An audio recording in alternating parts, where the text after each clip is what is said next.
All right, looks like we've made the part for 7.1, the second part. What we're going to do now is we're going to create the drawing and dimension it. So we'll go to New, we'll go to Drawing, and wait for that to do its thing. The trick with Inventor is if you have the part actually open, it will put it into the drawing a little bit easier. So if you recall from the last time, this is a size D, which is a huge drawing. We want to use an A size, which is going to print it on regular 8.5 by 11 printer paper. So let's go for an A size landscape and see if we can double click on that. And then it says, what's the part that you want to put into it? And we haven't actually named our part anything. It's still part 2, which is just fine. Let's go ahead and hit OK. And I think it will put the part in. Nope, it's not going to. So I'm going to go to Base and choose that part.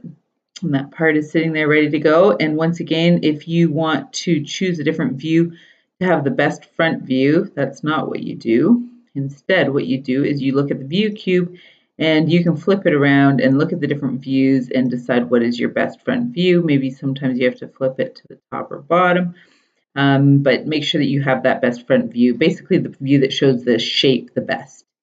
All right, you can hit these little cute little triangles here, these little arrows, and it'll shoot out these side, top, and isometric views for you. Go ahead and hit OK.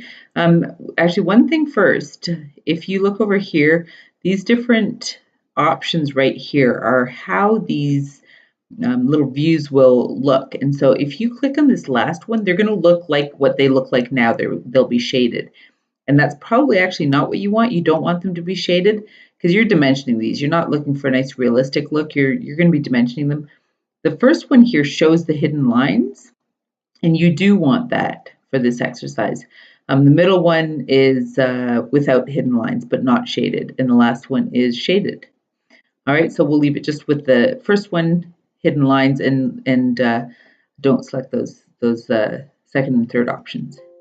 Hit OK, and it wants me to save it, and I can go ahead and do that. And it's going to take a moment because I'm on my laptop.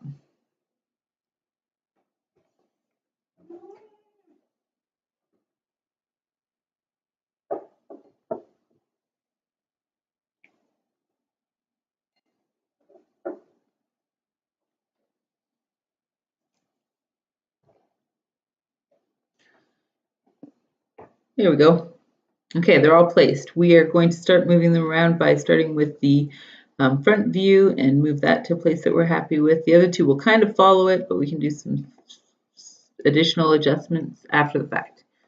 Okay, there is our 3 views.